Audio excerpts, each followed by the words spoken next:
Hello, and welcome to episode 151 of Future of XYZ. With us today, we have a friend and visionary, Doreen Lorenzo. Doreen, thanks so much for joining us on Future of XYZ today. I'm so excited to be here, and I'm really happy that it's 151 episodes because it's something finally older than me. So that's really good.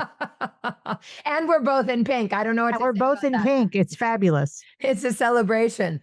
We're going to be talking about a very, very big topic, which is the future of creativity.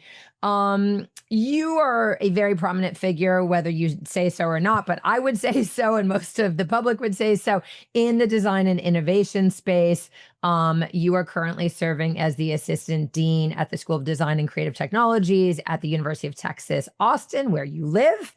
And prior to that, besides many illustrious roles and sitting on lots of boards and advising lots of startups and other companies, you were the president of Frog Design, kind of during its really, like I would argue, heyday and rapid growth period. And you were there for 16 years. So that's kind of like your chops. Now you have lots of different things happening, Doreen.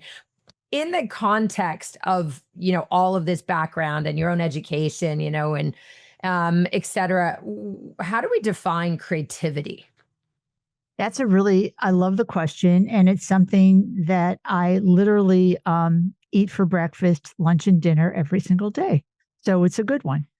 Um, for me, creativity is part of problem solving, right? It's coming up. It's how do you look at a situation and whether that problem you solve is creating a beautiful artifact from an art piece or a problem you solve when you're designing something and you're looking at how things could be better. But I think creativity is coming up with a different type of solution. And today, I'm going to jump right into it, Lisa. Here I go. I'm not surprised. Today, more than ever, it is the most important skill because with creativity comes empathy, right? It comes an understanding of people. It is such an important skill in today's world as we look at what our machines are doing. And we love our machines and we love AI and we love all the things it's doing, but creativity is going to play and is playing such a pivotal role in what that output, what that begins to look like. I love that. And you've touched on a couple of topics I also want to get to eventually, but I'm going to first and foremost, you mentioned a couple of things that I think is interesting for listeners, viewers to kind of pay attention to. One, which is the outputs, if you will, of creativity can be physical objects. So, hardware and, a piece of jewelry or a piece of clothing or a painting. But they also can be something kind of more intangible. So an idea or scientific theory or, literary work or whatever. How do you distinguish, or do you distinguish between these two kind of binaries of creativity? Oh, you also hit on something that's really important. I think a lot of people in the fine arts want to have a distinction that that's creativity, but I'm not so sure. I really don't. I believe when I look at where we are today and having seen a lot of trends and things happening over the many years that I've been doing this, if we put creativity and we begin to have these binaries, we're going to pigeonhole ourselves. Now, there's different types of creativity, as you said. I mean, those outputs. But the fact that we should encourage everyone to be creative, we should encourage everyone to think, we should encourage everyone to problem solve. And what their output is going to be very different. Some people may paint a beautiful picture, may compose a piece of music, may solve a healthcare issue. That is still all creativity. We are asking different questions. We are using our mind differently. We are looking at a situation and we are creating something most often that hasn't existed before in that realm. And I think that is where we want people to get to and not to be afraid of it. I mean, I've been saying for years that I really think creativity, I used to tease the old dean here at UT that the College of Fine Arts is going to be the new business school where everybody's going to want to go because creativity, teaching people how to be creative is going to be a really, really important skill. And that was 10 years ago when I started this. And look at where we are today. Look at what we're seeing today. Look at what everybody's saying is, yeah, all these jobs are going to go away and all this stuff's going to happen. Oh, but creativity, now that's important. And here we are. Well, it's My funny. God, we're hipsters, like we're cool again. This is so great. I love that. I mean, I have a question I want to come back to, but I mean, one of the things I wanted to ask is like, what is the role of creativity in 2025 and looking forward? Oh, I think we're just at the very beginning because people have woken up to, hey, it's not so bad to be creative. No, you don't have to hide in the closet. It's not a nice to have, which is what it's been all these years. It's a must have. And that's why you're seeing in a lot of programs that are typically been STEM programs or STEM careers, people are using creativity. I'm currently on a committee that's uh, reviewing proposals for creative projects, and they'll go give them some grants. And I'm just amazed at some of the creative ideas coming out of the scientist. And I'm like, yeah, that's where we have to be. Everybody has to use this. Everybody has to think like this. We can't just think in binary terms. We can't just think that STEM is the only thing that's going to get us there. I mean, when we look at what's happening to coders right now, it's like, yeah, you better think creatively and you better think differently because those jobs aren't going to be there anymore. So I think we have an incredible opportunity, and we're right at the very beginning where what I say is creativity has always been there, but now you don't have to be afraid to say, I am creative anymore. You are now like, oh, what do you mean by that? Well, and it's interesting because obviously in your heyday at Frog Design, which for people who are listening or watching and don't know, I mean, Frog was considered, still to this day, is considered one of the top brand innovation product design companies in the world. And one of the things that's very interesting to me about what you've just said is, you know, it was the heyday of kind of design thinking, like the idea world, the consultancy world, et cetera, which of course a lot of people in the creative space today, or the design space at least, say like design thinking is dead, you know. And what I'm hearing, and I agree with fully, is that creativity is in fact something very different. It's not a framework, it's not a modality, it's actually a way of being. And I'm curious, like, how is, based on what you've described, like, this is an ability to find new solutions to problems or new methods to accomplish a goal. Like, how is it different than innovation, or are creativity and innovation synonyms? I think they are synonyms. I think it's, the output is the innovation, and also innovation, I wanted to just add, is not always revolutionary. It's often just evolutionary. Think about if I went, Lisa, I'm coming to your house. I'm disrupting everything. I'm taking over. Don't worry. Sit back. Don't worry. I'm going to change everything in your life. It's okay. And, you take a step back. So when I talk about, creativity and innovation, it's kind of an evolutionary thing that usually happens that turns into something revolutionary when you can look at it in hindsight. But while it's happening, it isn't that. So I think they are synonyms. I think they They're are synonyms. synonyms. It could be. They go together. I think there's still methodologies of design thinking that's always used in the design process. I think what happened with design thinking is it became a process. I take my design thinking boot camp. I am now a designer. Everything I do will be creative. All the ideas will go. Well, it's not only about the ideas, right? It's always about the execution of those ideas. And that's where true creativity comes in, right? How do you actually get those ideas into the marketplace? How do you get those ideas in front of people? And that's kind of the hard part. No matter what you're doing, whether you're doing fine art or you're doing, again, some design program or you're doing some technology, getting those out, that's the hardest part. And I think that's part of what we're teaching. I know what we're teaching our students is how to do that.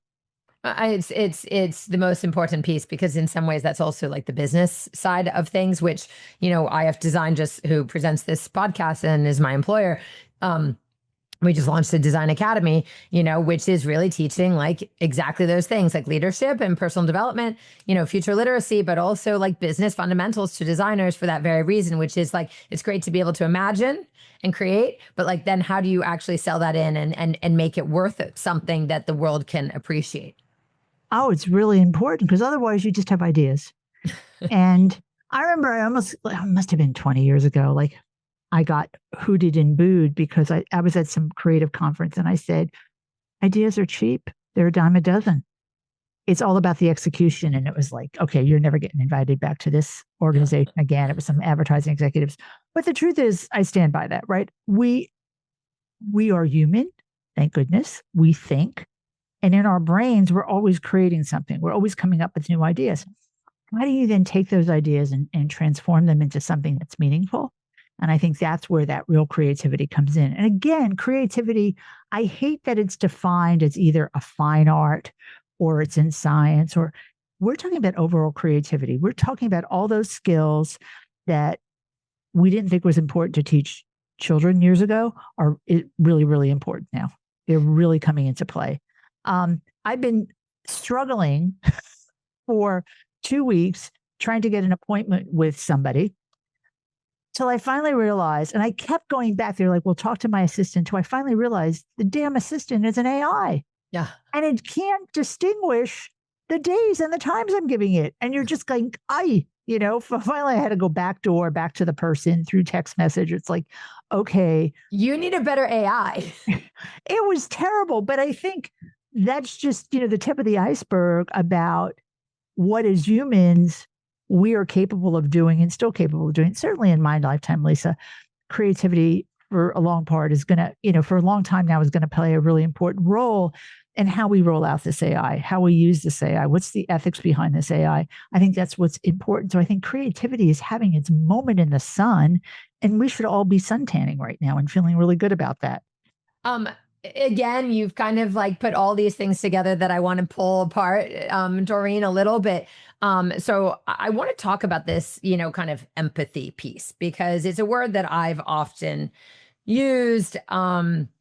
It's something I feel is really, really, really important. Some of what you've been really vocal about publicly is the power of empathy to drive business results. I think you gave a keynote back in 2014 about empathy, compassion, and the management of a creative team. Except that today in 2025, somehow, and I'm not sure how, and it's a problem that I have globally, which is empathy seems to become a bad word in business. And frankly, compassion, even at a personal level, seems to be like all but dead. I mean, what is your current take on that talk that you gave in 2014? And why do empathy and compassion matter for creativity to thrive if, in fact, it still is? Well, I think empathy and compassion matter to have people thrive. So if you work with people in general, you need to have empathy and compassion. And the empathy is not necessarily the compassion part. The empathy is just understanding what makes people tick, right? Why are people doing what they're doing? What's driving them? And when you can understand that, then you could really kind of create a business that thrives. And when you talk about the heyday of Frog and, the glorious, that's why. We understood our employees really well. We understood what the dynamics of teams were. And it was hard work and it didn't always work right, but similar here. We have a fantastic team of people. Nobody leaves, everybody stays because we understand each other and how to work together. And with that, sometimes comes the compassion. Oh, you have a sick kid, or you have to, get home, or something has to happen. That's okay, right? Design is about breaking rules. And so understanding that sometimes rules have to be broken, but people are okay. And as long as everybody gets the work done, it's right. So I still think it's important. We have 100%, I would say, globally, we're losing the whole idea of empathy and compassion because you know what? That's easier. It's easy. It's easy just to say no. It's easier to be meaner. What is the end result? You're not going to get the end result you want. It Well, never works. It has never worked. No, I totally agree. But and it's also interesting because I want to talk about your kind of intersection with technology. But one of the things that has come up a couple of times here, and that is really something I'm passionate about, which is kind of the role of human versus machine, and humans in machines and machines with humans, right? In the design and creative space. Machines can't read a room, coming back to the empathy, right? They're not there yet. They may get there, but it requires inputs first, right? They need to be, fitness trained on empathy, which again, like the people putting that in and the data might not be. Like, what is your vision for kind of the overlap, the Venn diagram of machine and human and empathy going forward? So look, I love the fact that you can ask a machine, you can ask an AI a question about something and they'll give you 50 different responses, or you can ask it to generate ideas, and it'll throw out 10,000, visuals for you. I mean, I think that's fabulous, but it has to have context, right? Machines don't have the context yet. Humans have a context, and that part of that context is really understanding. Again, it's empathetic. You understand what the problem is you're trying to solve for, not just make a red ball with a green stripe in a Mars background. I mean, that's not, but you understand. And so still having that context as humans and still understanding what's that place, that's where it comes up. I mean, when I look at sometimes my students or somebody will come in with their 5,000 drawings. And I think back to when we used to cut things out in magazines, right? And we make mood boards. Is it that Favorite different? time in life. Right. But is it that different? I mean, we couldn't make 10,000 of them, but we were just cutting stuff out just to get inspiration. And I think part of it is we're getting inspiration. I think part of being creative is being inspired. So I think that's great. But to take it all at face value, I don't think we're there yet. I think that context and understanding where it belongs is still really important. And that's the human touch. For sure. We're still needed. That's a good thing. It's for sure. I actually one of my next guest in 2 weeks posted something not so long ago on LinkedIn, which was a story of like the human in the loop in the most real way during the Cold War, and it was basically like, what is it? It's like intuition, expertise, and empathy, right? Like those were the things that like actually made the human effective in the loop of the machine and the process and all the things. And that was, that's back in like the 60s. So it was very interesting. I want to come to your role in technology and your kind of attitude. I mean, I didn't know this until I was researching for this conversation, Doreen, and I thought I knew a lot about you, but you started as a filmmaker making commercials and corporate videos and documentaries and independent films and things. And somehow that got you kind of into what you ended up doing. And part of that is because sometime in the 90s, you saw the internet kind of rising and saw it as like a powerful content delivery tool and as a kind of a new and primary communication channel for society. You've now subsequently been at the forefront of technology since then. How has technology and technological, let's call it innovation, influence your own creativity since the beginning, since that time in your career? And how do you think technology and creativity kind of support or break each other down now? That's a great question. I think for me, it was understanding the power of what the technology can do, which meant that I had to change, right? I had to learn new skills, which I thought was really important. And I've always felt as long as myself or anybody's working with it stays a few steps ahead of it, you can actually get it to do amazing things. So yes, I thought it was the internet, that World Wide Web thing was an interesting delivery tool, and did one of the first sell computers online, which everybody thought was like amazing. And how could you do that? And that was incredible. But, you learned a lot. It was still about behavior. You still had to learn about behaviors and what people do. It was still a design process, but you could reach a lot more people at the time. So I think understanding again what technology can do, I've yet to see technology in our realm be the end all be all. In other words, they don't need us anymore. Check out.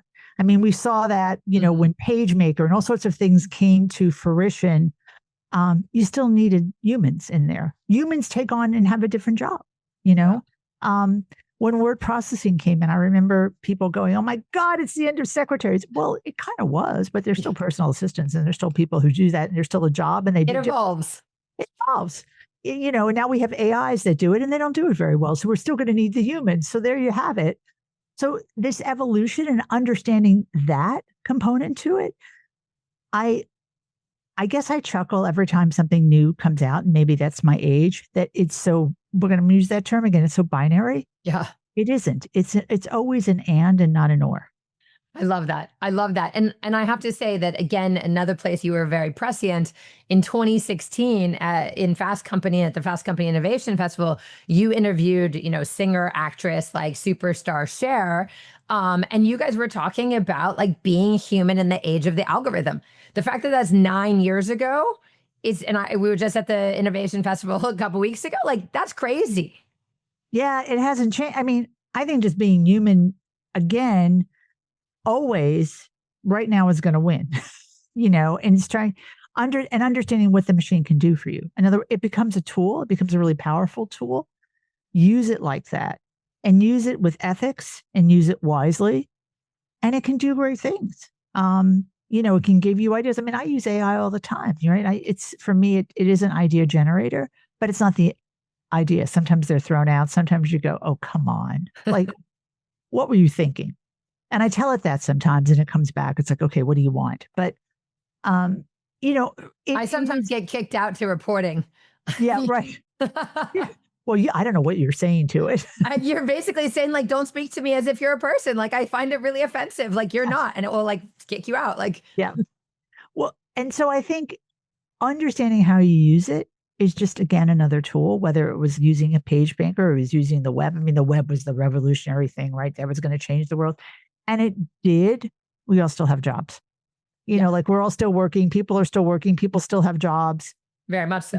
Right. We've just evolved. And this is what we're going to see now. It's an evolution that's happening. We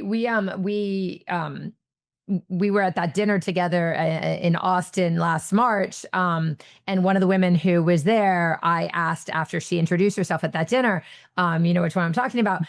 She's a professor at Stanford in law and technology, basically, and ethics. And she was a former prosecutor, basically, of, human trafficking, war crimes, like horrible, horrible things. And she's now on the technology front. And and it was a couple of weeks ago, and we released the future of 3D computing. And it was very much this, like, the potential and the power is so evident. And yes, we will adapt and change, but we always have. And I'm hearing the same thing from you on the future of creativity. We adapt, we change, and there's always opportunity. It's never, as you say, binary. We are human, so we adapt and we change. We've been adapting for millions of years. Otherwise, we would be walking on all fours. I mean, we adapt. That's what we do. And so we're going to adapt and change to this. I don't think we should succumb. I don't think it's going to take care of us. I mean, we have to adapt to it and use the best parts of it to do great things. I love that. Coming to your role now as the assistant dean, you were named to that role in August of 2017, which was then the newly founded School of Design and Creative Technologies at University of Texas, Austin. And the school is a collaboration between the Department of Design and the Center for Art and Entertainment Technologies, if I've understood correctly. The word creativity is right there in the school's name, which is interesting. Can you explain both a bit more about the mission, but more importantly, kind of more broadly, the importance and relativity of creativity and how you teach students this? I don't think you teach students, but you also validate the students. They come in creative, right? And so part of what you're doing is validating them. The school was created with the sole mission of college to career, that we were going to bring in creative students and make sure that they had the skills to be creative and to go out and get jobs in the world. And we've had an incredible placement rate for our students. And part of it was really understanding what was going on in the world. So we were teaching AI 7 years ago, ethical AI, design for AI. We were teaching it really early because we were talking to lots of people and seeing how they were utilizing it. But just in general, it's really understanding what's your 5-year roadmap as a company, your 10-year roadmap. What should we be teaching? What are the classes?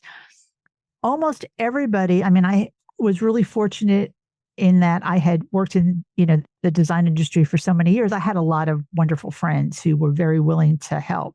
And so when I said, okay, what is it? What do you need from students in our program? And they said, look, we know from a skills perspective, they're going to come out of being great creative technologists or great designers. We need them, here we go, to be empathetic, to be able to work on teams, to be able to problem solve, to be able to almost work solo because things move so fast. So that was that many years ago that I heard that, and things really haven't changed. And that was the whole purpose of the school. And today we have about 650 students in degree programs in the school, and we have just about under 1,000 students taking the minor. So it's big, it resonated, and it's really been impactful for these students to watch them use these creative skills to go out and do some amazing things. The other thing we did is, in most design schools, you have to submit a portfolio. Well, when you're in, you're a high performing student in a low performing high school, you don't even know what a portfolio is, right? You don't have that. And we said, okay, what Yeah, happens if it's a you get privilege. better? Right. It's a privilege. Absolutely. And we need to really be looking at these students holistically, because as we know, if you want creative people in the world, it's got to come from all walks of life. And so we took away, we had already had no barrier to entry for our arts and entertainment students. So that's immersive technology and gaming. But in our design program, we said, okay, what happens if we give them a creative prompt? They can choose from, we'll give them three, they choose from one, and they could submit a little movie, or whatever they want, photography. Oh my God. The first year we did that, applications went up 86%. Yeah. And we got the most amazing students, and we have the most amazing students because all of a sudden we're seeing their creativity and we're like, okay, we'll shape what you can do and what design is about, but you have that innate sense of creativity, and we want to now build that and foster that in you. I love that. Okay, Doreen, we have one last question at the end, but I'm going to insert one that I really love doing these days. Rapid fire. You ready for it? Okay, I'm ready. Let's So go. the prompt is this: what is the intersection of the future of creativity with? And it's like the first thing that comes to your mind as quickly as possible. So, what is the intersection of the future of creativity with business growth strategy? Important. What is the intersection of the future of creativity with design? Oh, hand in hand. What is the intersection of the future of creativity with higher education? God, they need it. What is the intersection of the future of creativity with generative AI? Uh, well, I think the more we feed it, the better it'll get at it. What is the future of creativity with climate change? Well, that's being worked on very much so from a creative standpoint. So very important.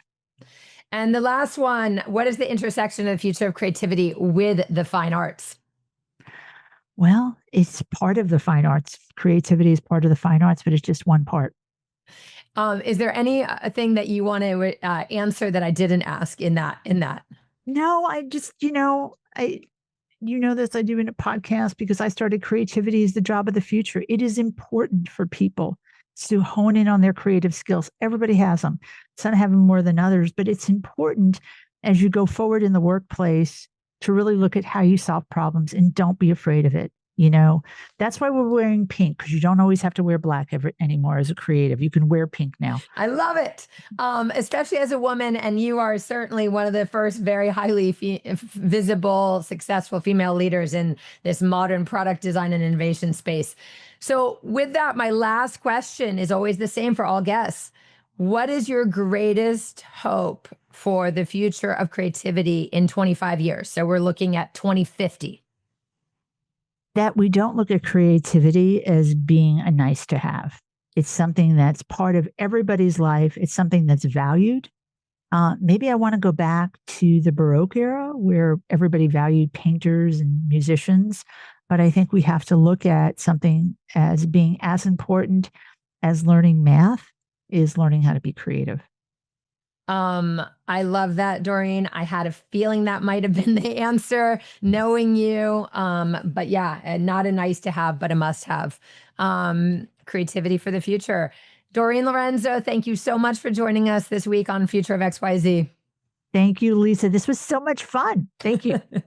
For everyone watching and listening, if you didn't know you could watch, we're up on YouTube. If you didn't know you could listen, you can find us anywhere you get your favorite podcast. So please leave us a 5-star review so others can find us. You can follow Future of XYZ and IF Design on Instagram, or visit ifdesign.com/future of XYZ to find all show notes, links, and everything else. Thank you again, and we will see you in 2 weeks. Thank you. Bye-bye.